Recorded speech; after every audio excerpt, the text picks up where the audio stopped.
2, 1. Good morning, everyone. Welcome to Dutch Hollow Farms virtual chat and farm tour. I am Brittany with the Discover Dairy program, and we are so excited that you are joining us today as we get to meet Farmer Nate and, of course, our adorable adopted calves, Frostee, Favorite, Cremebrulee, and Cheerio.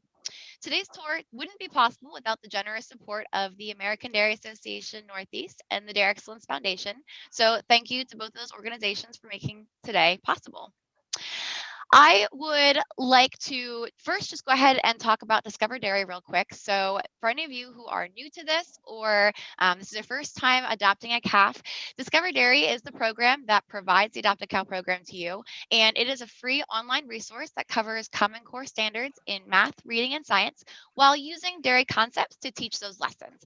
So we're going to go ahead and put in the chat feature there the website where you can find these free resources is at this www.discoverdairy.com. And with that, if you'd like to join us again next year for the Adopt a Cow program, that registration will be open starting August 1st, and it'll be at discoverdairy.com/adopt. So again, that's discoverdairy.com to check out the free resources with Discover Dairy. And then to adopt a cow next year, it'll be at discoverdairy.com/adopt. Okay, next, as everyone continues to join us live today, you will see, and we've seen that many of you have found the feature already, that the live chat feature is enabled. So please feel free to use that chat feature to comment, ask any questions throughout the tour. We are really excited to hear from you and get questions for Farmer Nate, and I'm sure Farmer Nate is excited to go ahead and answer any of those questions. So without further ado, I am really excited to introduce you to Farmer Nate. We are joining him live in New York at Dutch Hollow Farms. So hey, Farmer Nate, how are you doing? Good. I hope everybody else is doing well. Some of you are on your Easter vacation. Some of you are in school right now. My kids are home on Easter break, and they're enjoying this week off from school. But I don't think we ever stop learning. And behind me, you can see those calves that you guys have been taking pictures of and getting to see right for the last 3 or 4 months. They are gotten very big, if you couldn't tell. Oh, we can. Goodness. There's Cheerio. She's munching on her breakfast. Oh. And so hiding behind her is Frostee. So yeah, I see our lovely ladies behind you. If you want to go ahead and, let us know. I know everyone's super excited to hear any updates on them, how much they weigh, what are they eating, and how clearly they're adorable, their jerseys, but we'd love to get a little update on them. So yeah, we can see what they're eating right here in front of us. So when they were babies, all they got was milk in a bottle, right? And then they got a little bit of grain, which is kind of like cereal, like baby cereal for them. Now they're getting the food that they're going to be eating for the rest of their life. And this is what we call a TMR, a total mixed ration. And it's made from all the things that we grow here. Up here in my cart, I actually do all the ingredients of what they're eating right now. So, like I said, this is the grain that you can see. And it's just like you having cereal, and it's made from all the same things. As we know, cows and calves are vegetarians, right? So everything they eat is coming from a plant. So that cereal is made from all the same stuff that our cereal is made out of. And that's what they spend a lot of time eating when they're little, in addition to milk. This should be pretty easy to figure out what this is. This is like dried grass, right? This is what we call hay. So our hay fields that we have here at the farm, we grow the grass, and a couple times a year, when it gets probably about up to your waist in height, we cut it and we let it dry out in the sun, and then we put it in those big square bales that sometimes you see. And this goes into their food too. Those great big stomachs you see on our cows, they gotta be full all the time. Look how big her stomach is. Look at Cremebrulee's humongous tummy. She has to have that full all the time. That's what keeps her healthy. So a lot of what she eats is that hay. But they need a lot of energy. You can see how big they've grown. They gain nearly 2 pounds a day from birth to where they are now. So here's some cornmeal. If anybody's ever made corn muffins or cornbread, you use cornmeal. So this is cornmeal. It's a little bit, it's not ground nearly as fine as the cornmeal you might have in your home if you do some baking. You can see actual little chunks of the dried corn kernels in there. But we grind it up and we grow the corn here on the farm. We grind it up and feed it to them. Now this is a little bit tricky. This is actually chopped up hay too, but we harvest it differently than the dry bales of hay. This, when it's still wet, we chop it up and we bring it back to the farm in dump trucks, and then we put it in a pile and pack it tight and cover it with plastic, and it ferments. Just like if you guys have ever had coleslaw, or actually St. Patrick's Day, everybody must have had some cabbage, like sauerkraut, if you celebrate St. Patrick's Day. So this does the same thing. What we do is we ferment it. That way we can store it all year long. It's springtime now out there and the grass is starting to grow, but for the past 5 months up here in New York, there's nothing growing. There's no plants growing outside for our cows to eat. So we have to make their food in the spring and summer and store it all year long.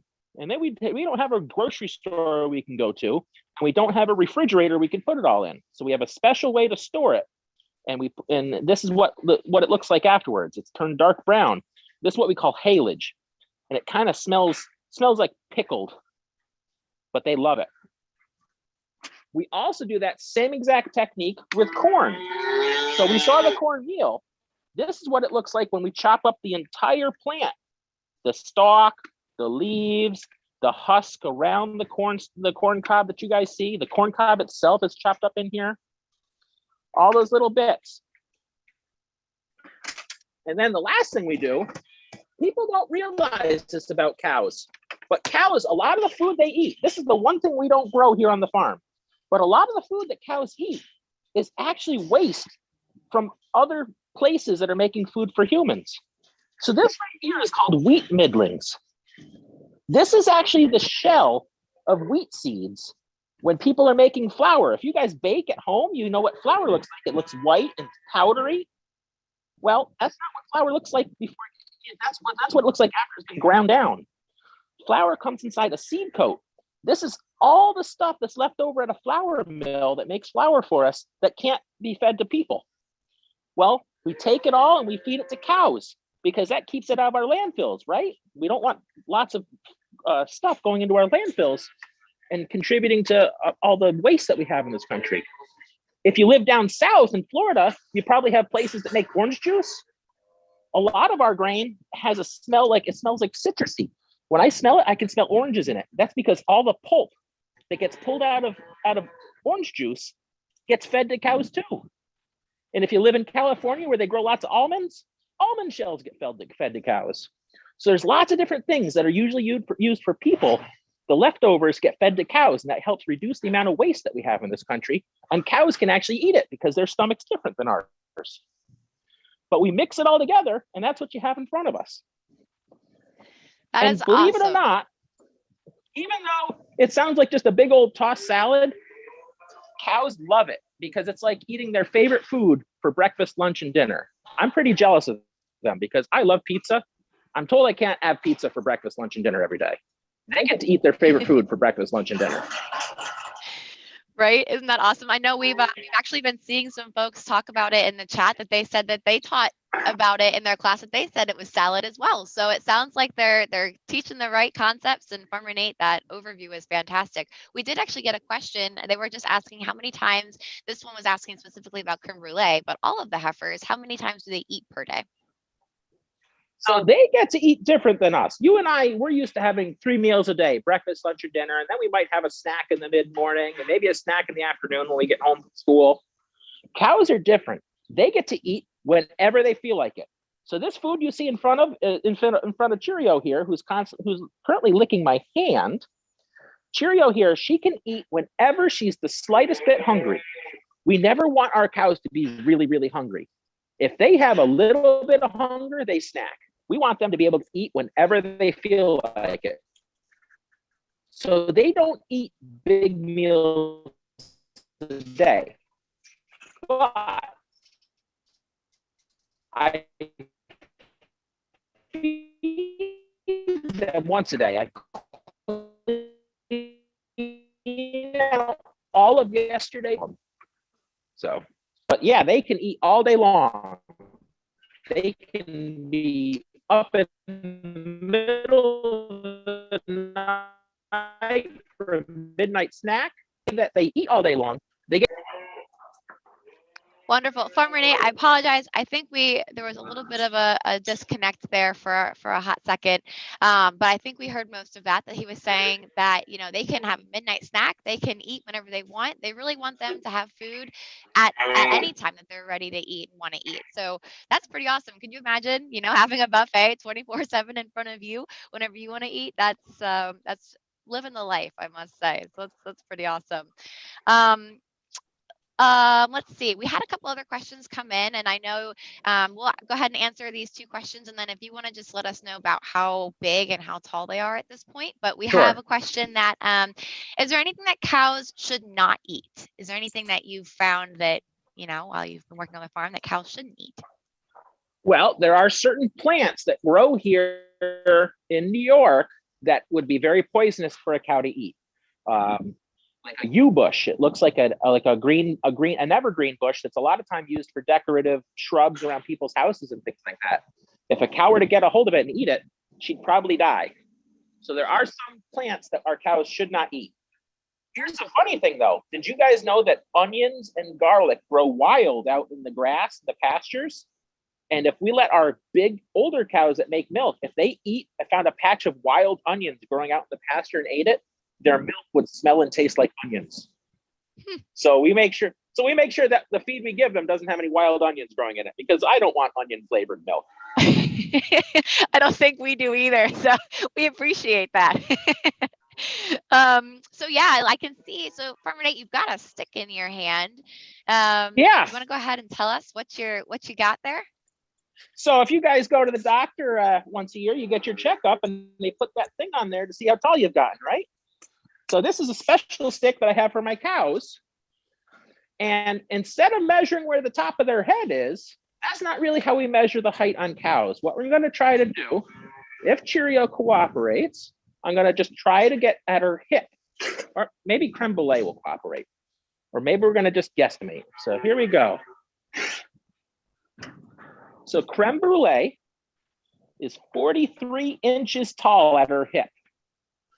So that those two bones you see on her butt, her hip bones, that's what we measure to kind of figure out how tall our heifers and calves are getting, because that's what we use to figure out how tall they are, because their shoulders can kind of be different heights and their heads are up and down all the time, but their hips shows you how much their frame is growing, and that's really what we want to see.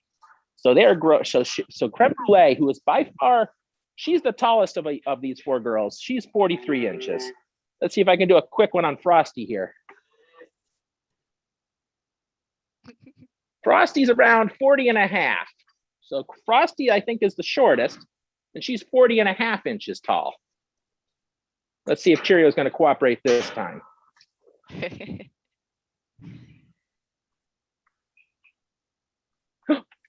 Frostee is just a little bit under 43 inches. And where is Favorite? All right, Favorite.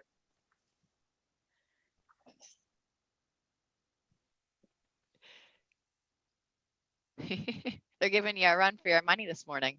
Yeah. They just had their meals. Now it's playtime. And Favorite is 42 inches. Goodness, they are getting big. I'm trying to remember here what their height was when they first started out. Were they probably in the 30s, right? I would think 30 inches or so. Maybe.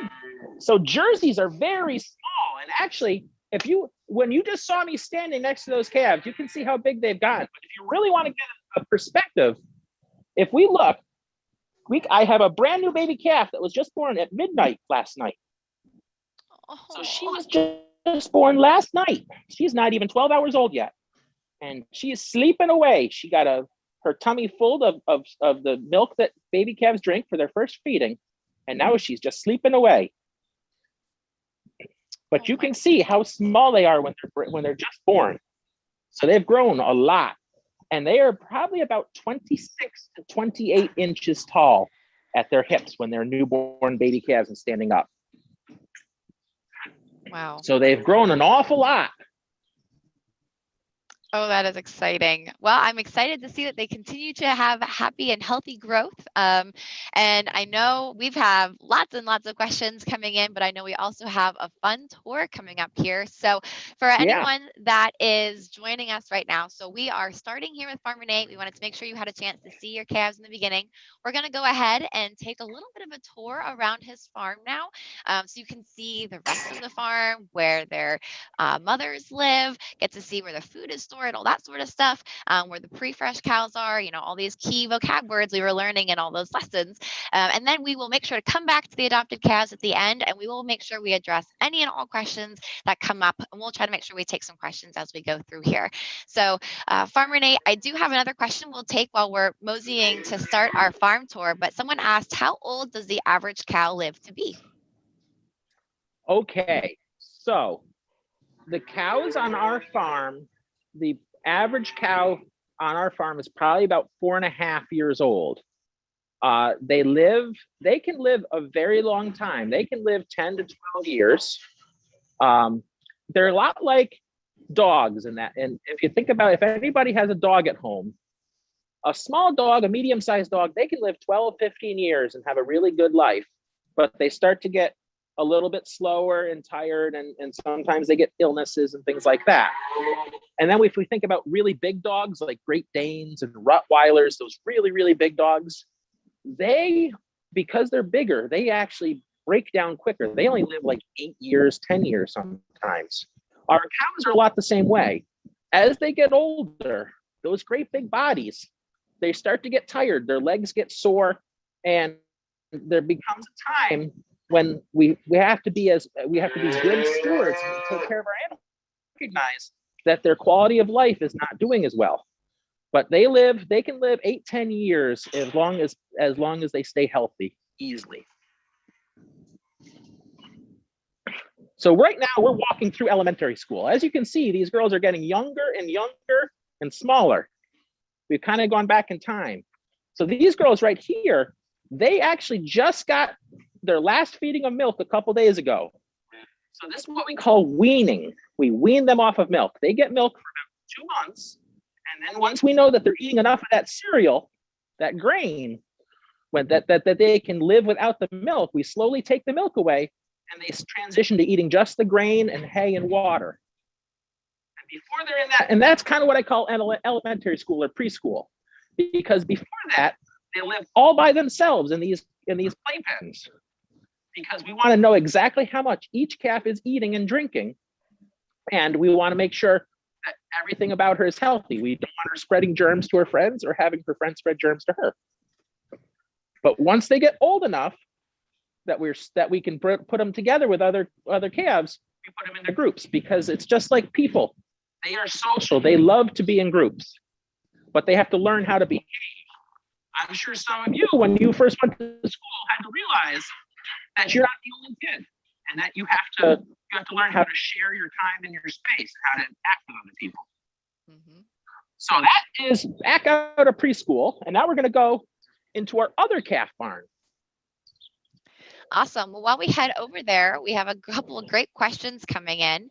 One that came in as, when will Cremebrulee or any of the heifers be considered an adult? So Cremebrulee and all the other calves,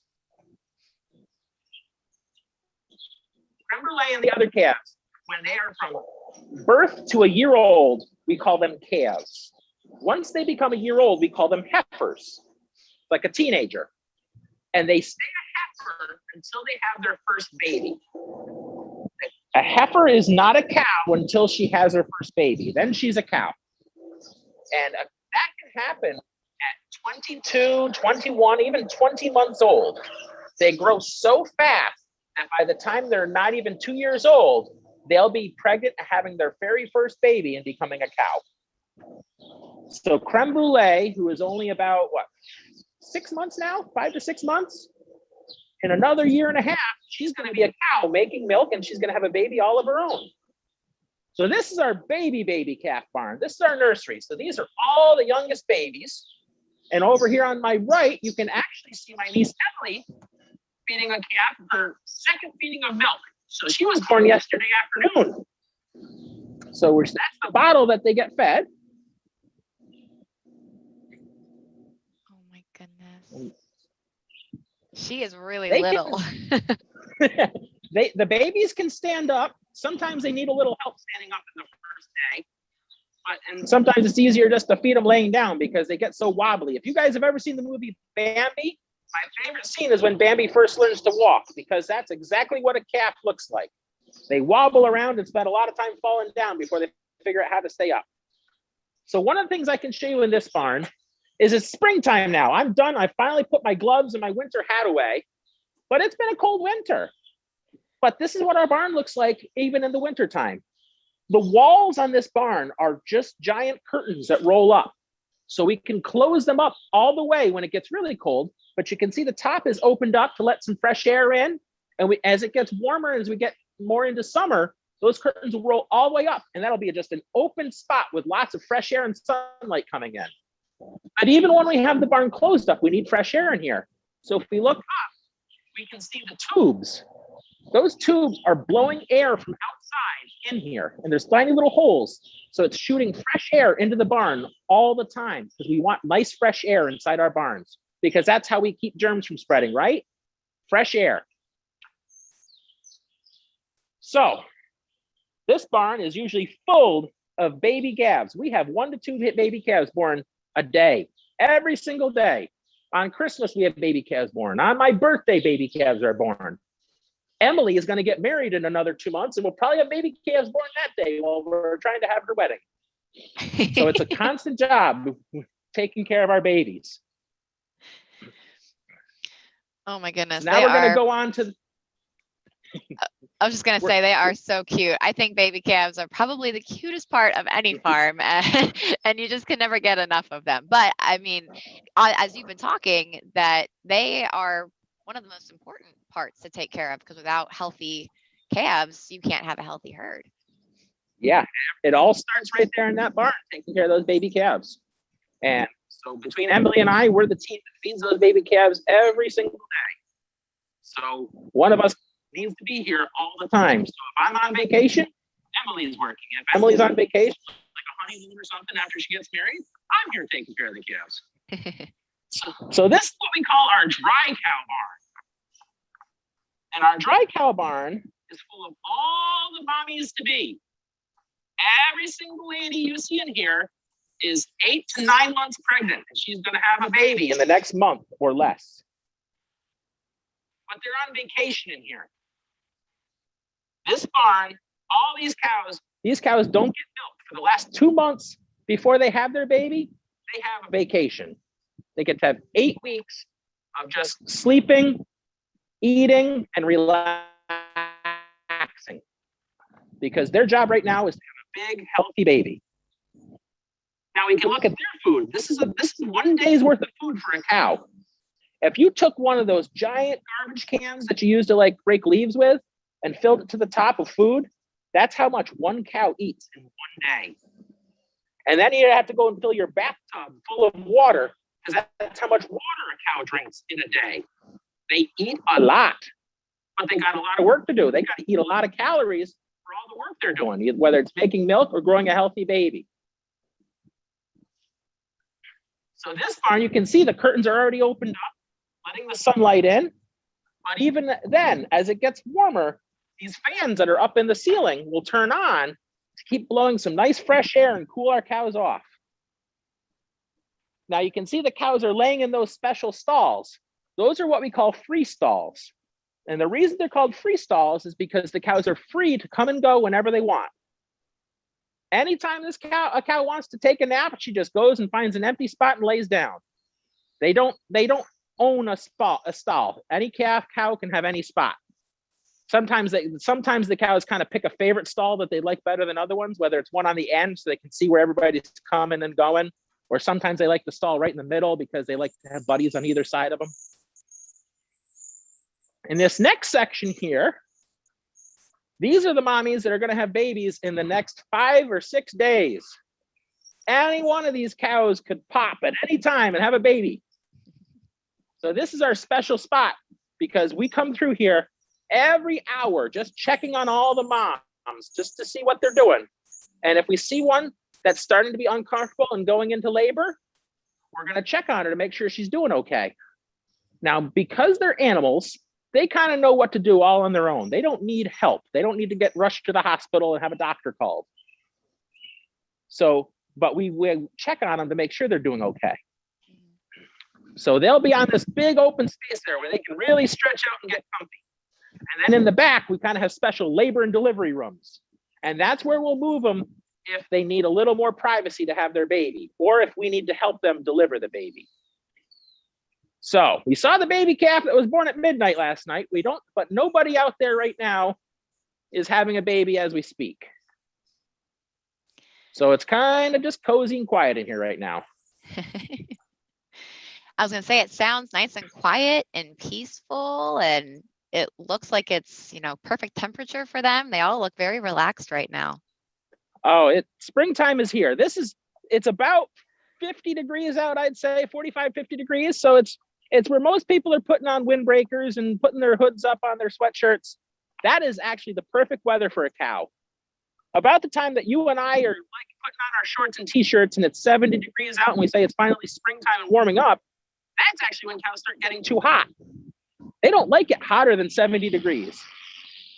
Oh, I don't know if you can see behind me, but spring has officially begun here because we are starting to get the ground ready to plant our fields. So I don't know, can you see that big tractor plowing in the back? A little bit, yeah, we can see it. Yeah. So that is one of our fields right there. How many acres do you guys crop farm?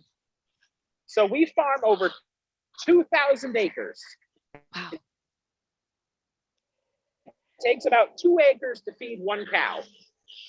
And we don't own all that land. A lot of that land we rent from other farms or other families that used to have farms maybe 100 years ago or 50 years ago. They still own the land, but they don't farm anymore. And so we rent the land from them. And they're happy because they always want to see the land that their family, that their ancestors owned. They like to see it still farmed. And it lets them still be able to control that land and own it. And we get to have the land that we need to farm. But we farm more land than what we need just to feed our cows. We actually grow extra hay that we sell to people that have horses. We sell some of our hay to other dairy farms.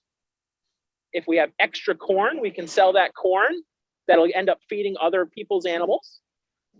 So it's good that it's important for us to always have enough land to feed all of our own animals, because it's hard to find a place to buy food for cows in the wintertime. Right. Yeah. Plus, there's no grass like you talked about. So yeah, gotta be able to feed them somehow. Absolutely. Well, I know Farmer Nate, I believe you're probably heading back over to the adopted calves. Is that correct? We're going to go check out the milk cow barn. Oh, correct. Yes. Yeah. We got one more stop, then we'll head back to the baby calves. Sounds good. So I'll talk a little bit about my family. So you've met me and you've seen my niece, Emily. She's my niece. She's my brother's daughter. Because here on the farm, it's not just the two of us. We've got lots of family members here on the farm. I have 2 older brothers that are partners here with me, as well as both of my parents. And now, in addition to my niece, Emily, being here, her brother, Max, is back here. He's finished college and he's back at the farm. And my brother, Brian, he has 2 daughters, one of whom has her own farm just a couple miles up the road from us. And my kids are still young. They're 14 and they're 11 and they're 9 years old. So they're a little too young to decide whether they're going to be farmers or not. But they sure do enjoy coming here to the farm. It's kind of like they get to come here whenever they feel like it with me. And they help me take care of the calves and they get to play outside and run around. But they also own their own animals. Some of the cows that you see are actually owned by my kids and by Emily. Everybody owns their own animals. So Cremebrulee actually belongs to my niece, Emily.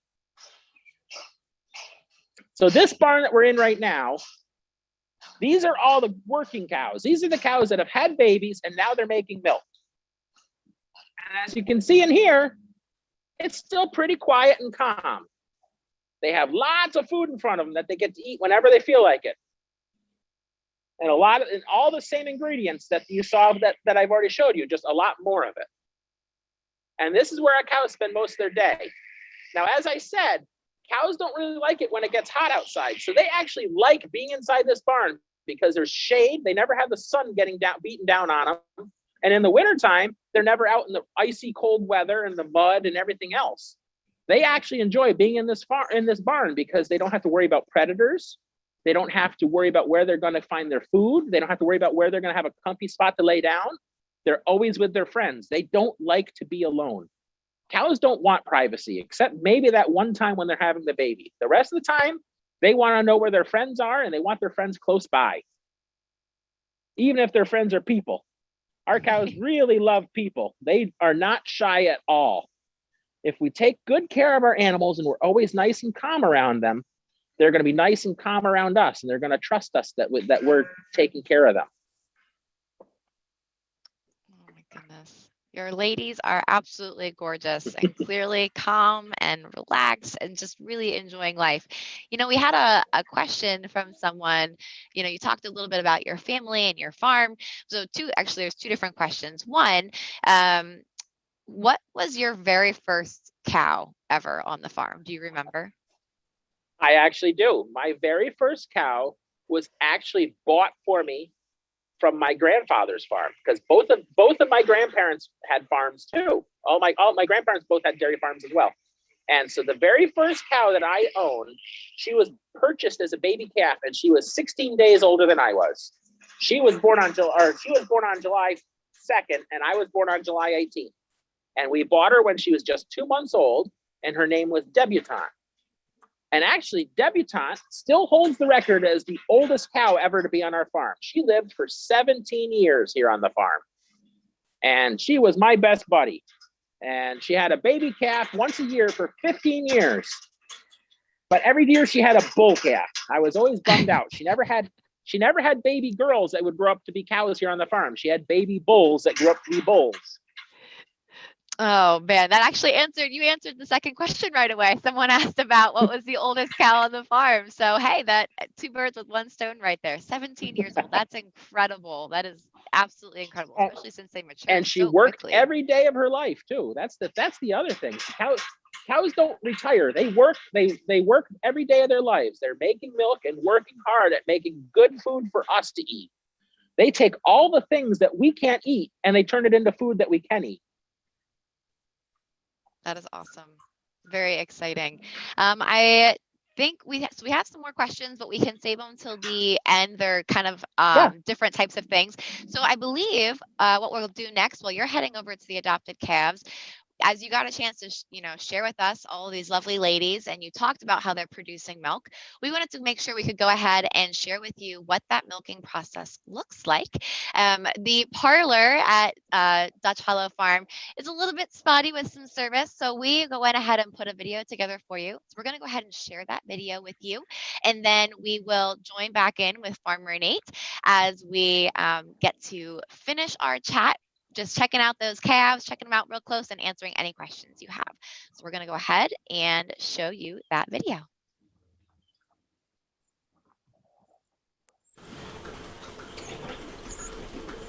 So here we are in the milking parlor at Dutch Hollow Farm. You can see that the cows have all come in. This is what we call a pedometer. This tag is attached on every single cow's leg. It communicates with an antenna, so we can track all of the data that these cows have and make sure that we can, first of all, know how much milk they're making, but also know that our cows are doing well. We can determine how healthy they are and whether they're feeling good just through that pedometer. So when we're milking our cows, we always wear latex or nitrile gloves because there's lots of germs that can be in the cracks and crevices on our hands. And we don't want to spread anything from one cow to the other or from ourselves. So the first thing we need to do is make sure our cow is nice and relaxed and ready to give milk. So we're going to come in here, and we're just going to massage her udder a little bit and clean off any of the sawdust that she got on herself while she was laying down in her stall. We're next going to come in with a special soap. Now, believe it or not, you don't use lots of water to get a cow's teats clean. Think of this like Purell, that hand sanitizer that we all use to disinfect our hands before we eat. Water doesn't kill germs, soap does. So we put on this special soap, and it's a foam, so we can see everywhere it is. And it's orange like that because it has iodine in it, which kills germs. So after that soap's been on there for 15 or 20 seconds, we know it's done its job. And now we're going to check to make sure that the milk is nice and clean and that the cow feels well. If our cows don't feel well and they're not making good milk, we don't want to put that milk into our tank. Once she's had about a total of 60 seconds from the time I first touched her, that machine is going to be ready to go on. We use microfiber towels to clean off our cows instead of paper towels.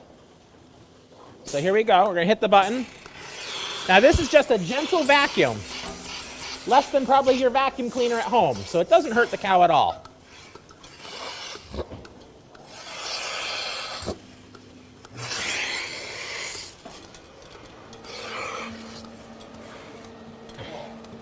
So after we put the milking machine on, we should see the milk coming out right away. And as we can look up on the keypad, we can already see that she gave half a pound of milk already. The milk's going to come out of our cow, through the milk hose, and down into a stainless steel line where it's going to go to our milk tank and be cooled down. This entire process is only going to take about 4.5 to 5 minutes for this cow to get milked. Now our cows here get milked 3 times a day. So by looking right up on here and pushing 2 buttons, I can tell you that the computer expects that she's going to make 16.2 pounds of milk this session, which is about 2 gallons. So she's probably making 6 gallons of milk a day. So for those of you that don't know, there's about 8.6 pounds of milk for every gallon. Our entire farm, if you averaged it out, every cow on this farm makes between 7 and 8 gallons of milk a day. Our computer knows when our cow is almost done milking. It doesn't try to suck every last drop of milk out of her. It doesn't want to over milk her. So once she makes less than a half a pound of milk in 30 seconds, the machine comes off all by itself. So the machine decided she was done. So now that she's done, the opening at the end of her teat is all nice and relaxed. And we don't want bacteria to get up in there and harm her. So until that muscle tightens back up, we're going to put on a special lotion that's going to protect her. Now once again, that has iodine in it, which will kill any germs, but it's nice and slippery but sticky like a lotion, so it keeps her skin soft so it doesn't get brittle and hard. Once the rest of her friends are done milking, they'll all leave together and go back to the barn. So after the milk comes out of the cows and goes through the pipeline, it comes into here, which is our milk house. And inside this giant steel tank is all the milk coming out of the cows. We want to get that milk as cold as possible, as fast as possible. So from here, the milk is going to get pumped through these pipelines and through what we call a chiller. So as the milk is coming out of the tank and brought over to, or pushed over to the tanks, it first has to go through a filter. This filter will not let anything solid through. And every last drop of milk has to pass through a filter just like this before it can get into our milk tank. So this tank right here is where we're currently milking into. It was empty when we started, and the temperatures at it inside that tank is down at 57 degrees. So that milk is being cooled as it goes in. If we look at the tank from this morning's milking, and we look at the temperature gauge on it, we can see that this milk is actually at a nice cool 37 degrees. We keep the milk cold here on the farm until it gets picked up by the milk truck to go to where it's going to be processed into the dairy products.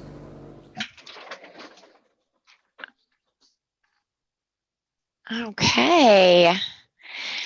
So we had a lot of great things that Farmer Nate was able to share with us and about the milking process and where the milk goes. So we'd love any questions you might have about that process as well. But it looks like Farmer Nate is back over with our adorable adopted calves. So if we are able to, I know we've had a lot of people ask if we're able to try and get some close-ups of the calves. I know they like to kind of skitter away a little bit, but if we're able to get some close-ups while we're answering some questions, we love to be able to do that and get some face shots of these ladies. So thank you, Farmer Nate, for putting that video together and sharing with us what the milking process is like. Did you have any comments at all about it to share with everybody? Just so our farm, as you saw, the milk is going to get picked up by a truck a couple times a day here at our farm because it goes to different places. We're part of Cabot, so a lot of our milk is getting turned into cheddar cheese. I hope people love cheddar cheese because our cows make the best cheddar in the world. If you live down near New York City, you might be a lot closer to our milk than you realize because every single day, a trailer load of milk goes down into New York City and gets turned into cheddar cheese right in Manhattan. There's a place called Beecher's Cheese that uses our milk from our farm and nobody else's to make their cheese. So we really enjoy working with them. A lot of you in the Hudson Valley of New York, if you're drinking milk in your school, you might be drinking milk from our cows. Our milk also gets turned into milk for drinking down in Poughkeepsie, New York at Hudson Valley Fresh. So it's kind of fun. And even if you don't live close to me, no matter where you live, you are less than 100 miles from a dairy farm that is making milk getting turned into delicious dairy products that you are probably enjoying right in your home right now. That is awesome. How neat is that? I'm gonna have to make sure I go get some extra cheddar cheese, and hopefully it's from you guys. So Farmer Day, we have a lot of great questions coming in, but one I think that's great to start us off here is why, and this is from Carrie, and they asked, why did your family even start a dairy farm? What was the passion behind it? My family has been farming since before the United States was the United States. My ancestors have been here for over 300 years, longer than we've been a country. They were some of the first colonists to come over from Europe. You know, we've all learned about the Mayflower and things like that. And so my last name, Chittenden, my family on the Chittenden side started in Massachusetts and have worked their way west every generation.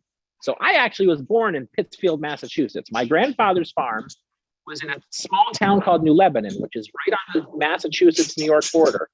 And he grew up on a farm in Hancock, Massachusetts. And on my mom's side, that family came up from Brooklyn. They came over and probably saw the Statue of Liberty and came up from New York City and worked their way up the Hudson River until we got here. And they've been either fruit farmers or beef farmers or dairy farmers. It's just something that a lot of people don't have the good fortune, the luck that I've had to know what it's like to grow up on a farm, because and if you haven't had the chance to grow up on a farm, you just don't know how much you enjoy it. So I didn't really choose to be a farmer. I got to live my life as a farmer and just realized how much I loved it. So I chose to come back and be a farmer after I finished college. And everybody before me did, my parents. Awesome. So sorry, we lost you just a little bit there at the end, but I believe you said after college and you came right back to the farm. Is that correct? Yep. I when I graduated from high school, I wasn't sure I wanted to come back to the farm because my brothers were already here and I wasn't sure that this farm was big enough to have a lot of family all working on the same job, that we'd kind of be crowding around each other and we wouldn't get along. But by the time I got done with college, I realized that I love spending every single day with my family and working hard alongside them and taking care of animals. It's just something that growing up, you learn how much you love it. And by going away to school a couple of years, I got to live a life without it for a couple of years. And it really taught me how much I love being part of my family and part of the farm. And it's what my parents did the same thing. My grandparents, my great grandparents, everybody in my family grew up on that farm and chose this life. It's funny. My wife, she did not grow up on a farm. She grew up in the town where I went to school and we were friends in high school. She never would have imagined living the life of a school teacher married to a farmer. And she never would have thought her children would want to be on a farm and realize all the things that come with it. But now after 14 years of having our kids come here on the farm and own animals and learn about the cycle of life and learn how to take care of other living things, she can't imagine a better way to have kids learn some lessons in life and growing up on a farm. Awesome. Yeah, I hear you on that. And I know a lot of people aren't fortunate enough to be able to come from a farm, but hey, that's why we do this, right? So we can get that experience and check out the cuteness you get to work with every day. So some other questions that have been coming in. I know someone asked if you have any other animals on the farm other than dairy cows. So when I was little, we did have some chickens and we've always had a couple sheep. And those of us that enjoy horses, there was always a horse around. But none of those animals are part of the farm. They're more like having a pet. So today on the farm, there are a couple sheep, but they're still down. They're still in their winter home. They haven't moved outside to the grass yet because the grass isn't ready for them. So we do have 2 sheep that are going to have baby lambs in another month. And then they're going to be out on the grass right here behind this calf barn. And those belong to my mom. My mom is now, I'm not going to say how old she is, but she doesn't work on the farm as hard as she used to, but she's still here every day. But she has a couple sheep that keep her busy as a hobby. And she shears sell the wool for fleece. Awesome. So we have some other questions, 2 of them that kind of go with each other. How long do they get to go outside and play, or do they go outside and play at all? And also with that, do cows get to play together? How do they play? So every single one of our barns is built to give the animals enough space to move around, to have freedom of movement. We never want them feeling crowded or cramped. And even though they're always with their friends, if we gave them a humongous wide open space, they wouldn't actually run away from their friends. They'd all move together in a group. It's like playing blob tag, where everybody has to stay holding on to each other. Cows do that naturally. They just like to be close to their friends. So even if we gave them a giant field to walk a group, they'd always stay together. There'd always be a couple that would kind of lead the way, and maybe a couple that kind of are a little farther behind, but they'd stay together. But most of the time our cows are inside in these barns. And the reason we do that is because for us, it is extremely important for us to know that our cows are always having access to good food, clean water, and a comfortable space to lay down, no matter what time of day it is. And actually, that's not something we can guarantee them when they're outside. They might have to walk a really long distance to get to water. Or it could be raining out and there's no place outside that's a comfortable spot for them to lay down. So our heifers, our girls that are teenagers, they have some spots where they go outside when they feel like it. But most of the time they stay in the barn because they know that's where their food is. They kind of go outside when the weather's perfect. Our older cows, because they're working, their job is to make milk. They need to have that food in front of them all the time so they can keep making the milk that we harvest to make dairy products. So once our cows get older, they stay in the barns, except for that time when they're on vacation having their last baby. Then they also can go outside again. It's also better for our environment that way, because if you didn't notice, all that food that the cows are eating has to come out of those cows somewhere, right? They make a lot of poop. And poop is a lot of the job. It's a lot of the work we do is taking care of all the waste that our cows make. And we use it for fertilizer on our fields. But we don't want that poop getting into the water and the streams that make our drinking water by polluting it. So by having the cows in the barn, we're actually keeping our streams and our waterways cleaner than if they were outside where they could get into the water. That's great. And actually, that's a great segue into a question that someone had about manure. How do you dispose of your manure, or how do you use it on your farm? So all of our barns get cleaned every single day. This barn in here gets cleaned once a day, and I scrape all the manure out, and as well as any of their dirty bedding, and they get fresh bedding every single day. So they always have I make their beds every single day. I don't know if you guys at home, if your mom makes your bed for you every single day, or if you got to make your own bed. But none of my calves make their own beds. I have to make their beds every single day. Very frustrating. But they have to have a freshly made bed every single day. But all of that manure, all that waste material, we store it until it's time that the weather is right, that we can put it on our fields as fertilizer. So we don't spread when the weather isn't right and when the soil isn't right, because we do not want any of that manure to go into our water. Yeah, absolutely. That makes sense. Being very sustainable and environmentally friendly and really thinking about our communities, right? That's really important as a farmer. So we have some other questions coming in. One that asked about how many calves can Cheerio have in her lifetime? And of course, that would apply to the rest of the calves then. About how many calves do you think they would have in their lifetime? That's an excellent question. So if she has her first baby when she's, let's say, 2 years old, we're going to keep the math as simple as possible. She's going to have her first baby when she's around 2 years old. And then she's going to make milk for about 10 months. And then she's going to have a 2-month vacation before she has her next baby. So that's been 1 year. So when she's 3 years old, she'll have her second baby, and so on and so forth. So if a cow is 6 years old, if everything has worked the way it should, she should have had 5 babies. And there's nothing that stops the cow from having babies. As long as she gets pregnant and she stays healthy, she should have a baby about once a year. So a cow that lives 10 years should have 9 babies. So it really matters it's really about how long Cheerio is going to live on the farm and stay healthy is what decides how many babies she should have. And they usually have 1 baby a year, or 1 baby at a time, but they can have twins. We do have twins. Maybe 1 out of 10 babies could become as twins, maybe 1 out of 20. And there have been 2 sets of triplets in my lifetime. So in 41 years of my life, we've had 2 sets of triplets here on the farm. So triplets are very rare. Triplets, were they all girls? Were they boys? What were, heifers or bulls? Every single time both times it was 2 boys and a girl. And I'll be honest, even it's kind of neat for it to happen. I really don't want it to happen because triplets they're so much smaller than the single babies, and they're really hard to take care of. They're born very small and a lot smaller than the other ones, and it just makes it really hard to keep them healthy. So I would prefer to have a 1 big healthy calf every time versus twins or triplets.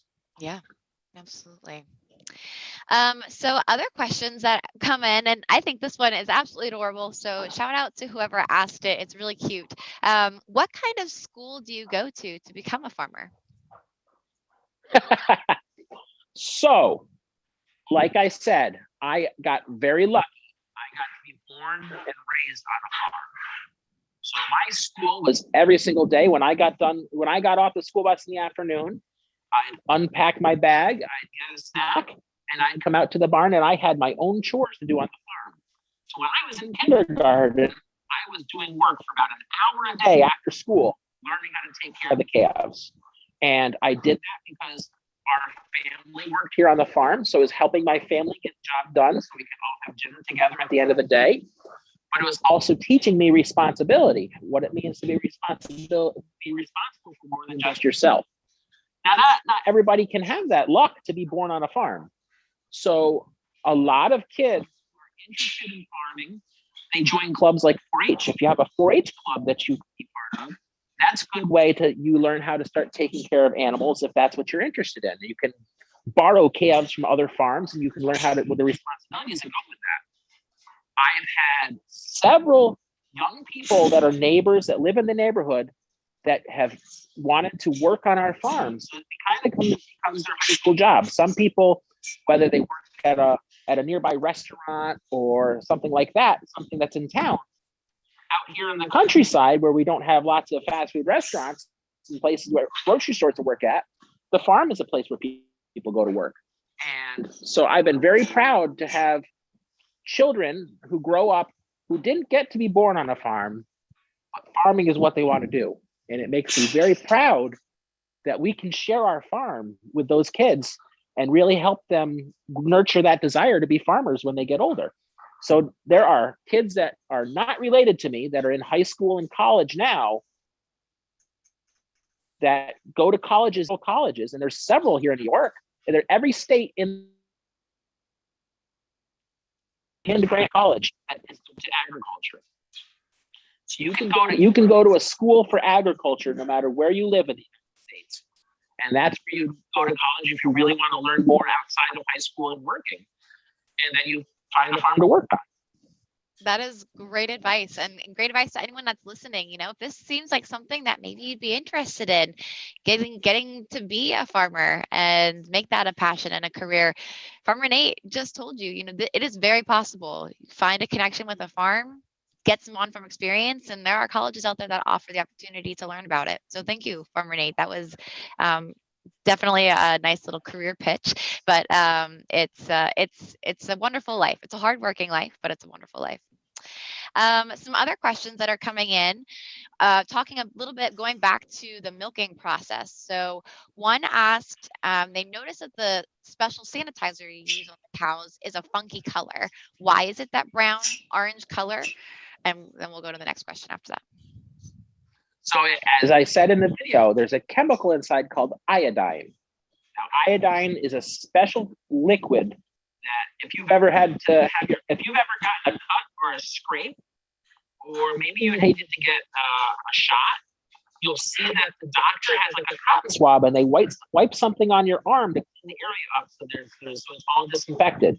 And a lot of times that's a brown liquid.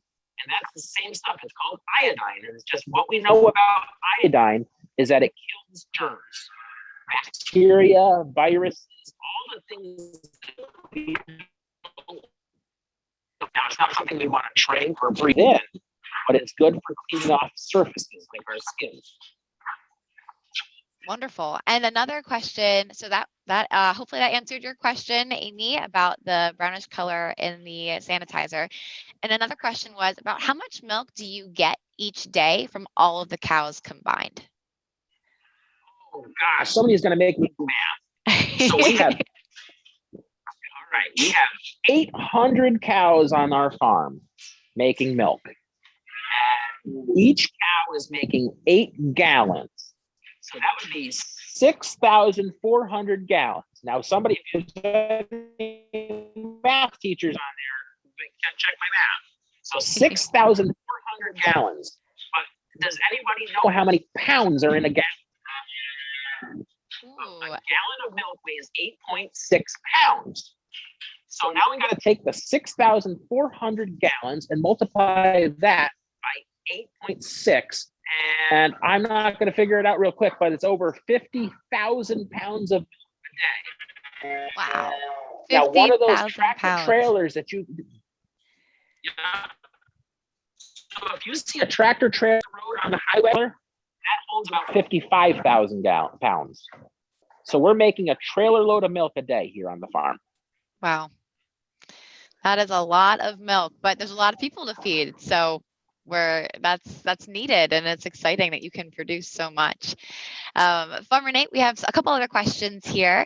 Let's see. Another one is, what brand of milk can they purchase to potentially get your milk, or is, like you said, all of your milk in cheese?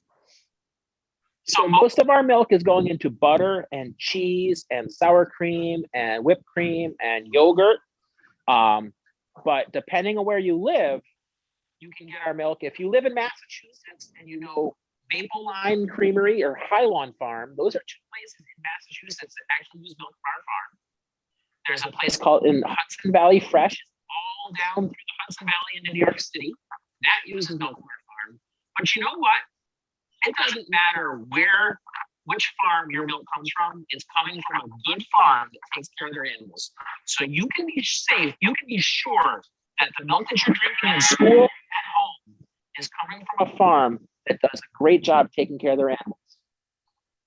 And it's probably a lot closer to you than you realize. That's very true. Absolutely. Every farmer, just like Farmer Nate, takes great care of their cows, and all of their milk just goes to different places. But it's always fun getting to learn about where the milk comes from our adorable calves and their mamas. Farmer Nate, we are wrapping up here at an hour, and we thank everyone for joining us today. But I do want to finish with one question, because I think it's really relevant to where we're at today. And somebody asked it, and I think it's a great way to end. So and I'm sure everyone's curious, has COVID affected your farm and your business, and how have you guys been able to continue forward, and what's kind of on the horizon as well?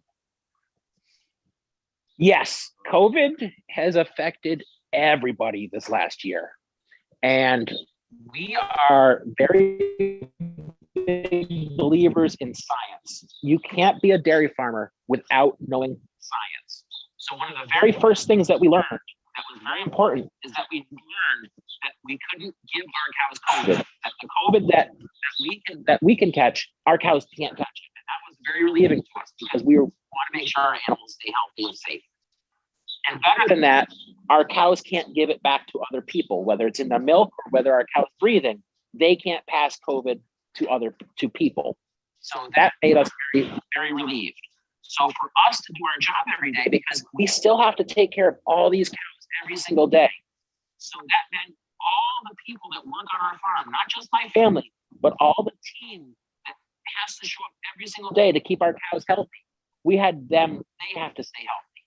So it's very important to us that all of our employees knew that they had to be safe when they were not working on our farm. When they went home at night, they had to keep themselves safe because that's how they kept everybody else in our team safe so we can keep our animals healthy.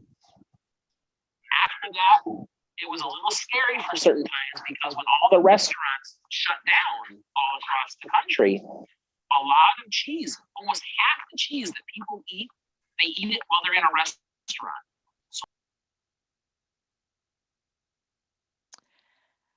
Oh, well, I do apologize, folks. We may have lost Farmer Nate, but I believe what he was about to say was that, everyone goes to the restaurant and buys their food, and a lot of the cheese that's produced in the United States is used in restaurants. So when restaurants were shut down, that really affected the way that the supply chain worked. And all of a sudden, there wasn't really a market for where his milk needed to go.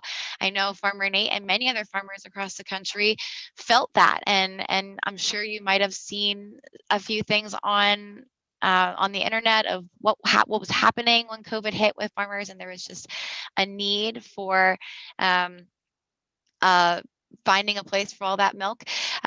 But I know Farmer Nate was probably touching base on that. And I think it looks like we're getting him back online here to go ahead and wrap us up. He does have a little bit spotty connection out there at Dutch Hollow Farm, and that's part of just being in rural America. So hopefully we can get him back on here to be able to say goodbye.